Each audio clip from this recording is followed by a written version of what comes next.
મહીસાગર જિલ્લાના ચિત્રકાર બિપિનચંદ્ર પટેલે કલા જગતમાં અનોખી સિદ્ધિ પ્રાપ્ત કરી છે। તેમણે સતત 10 વર્ષ સુધી પેઇન્ટિંગ બનાવીને 3651 પેઇન્ટિંગ બનાવવાનો સંકલ્પ પૂર્ણ કર્યો છે। મહીસાગરના છાયણ ગામના વતની અને ગુજરાતના ખ્યાતનામ ચિત્રકાર પટેલ બિપિનચંદ્રએ 17 મે 2016 થી રોજનું એક પેઇન્ટિંગ બનાવવાનું શરૂ કર્યું હતું। તેમણે દરરોજ એક પેઇન્ટિંગ બનાવીને આજે 3651 પેઇન્ટિંગ બનાવવાનો રેકોર્ડ બનાવ્યો છે। નોંધનીય બાબત છે કે બિપિનચંદ્ર પટેલે પોતાની અદભુત કલા સફર દરમિયાન અનેક પ્રતિષ્ઠિત એવોર્ડ અને 3 વૈશ્વિક રેકોર્ડ પોતાના નામે કર્યા છે। 1000 દિવસમાં 1000 પેઇન્ટિંગ અને 1500 દિવસમાં 1500 પેઇન્ટિંગ પૂર્ણ કરવા બદલ તેમને વર્લ્ડ રેકોર્ડ્સ ઇન્ડિયામાં સ્થાન પ્રાપ્ત મળ્યું છે। ચિત્રકાર બિપિનચંદ્ર પટેલના વોટર કલર પેઇન્ટિંગ્સ આજે દેશ અને વિદેશમાં આકર્ષણનું કેન્દ્ર બન્યા છે। પ્રધાનમંત્રી મોદીના કાર્યાલયમાં પણ તેમનું પેઇન્ટિંગ શોભા વધારી રહ્યું છે। આ ઉપરાંત તેમના આર્ટવર્ક અમેરિકા, ફ્લોરિડા અને ઓસ્ટ્રેલિયા સુધી પહોંચ્યા છે।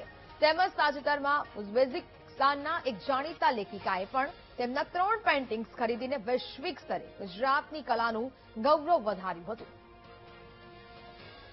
મારો માત્ર એક જ સંકલ્પ હતો કે મારે મારા વોટર કલરને સારું કરવું છે અને 17 મે 2016 થી રોજ એક પેઇન્ટિંગ બનાવવાની શરૂઆત કરી અને આજે 17 મે 2026 ના રોજ 10 વર્ષ પૂર્ણ થયા અને સાથે 3651 પેઇન્ટિંગ પણ પૂર્ણ થયા છે। જ્યારે તમે કોઈ એક દ્રઢ સંકલ્પ કરો છો ને ત્યારે તમારી સાથે હંમેશા ભગવાન ભેળા ભળે છે। નહીતર આટલી લાંબી સફર કરવા માટે માણસ થાકી જાય।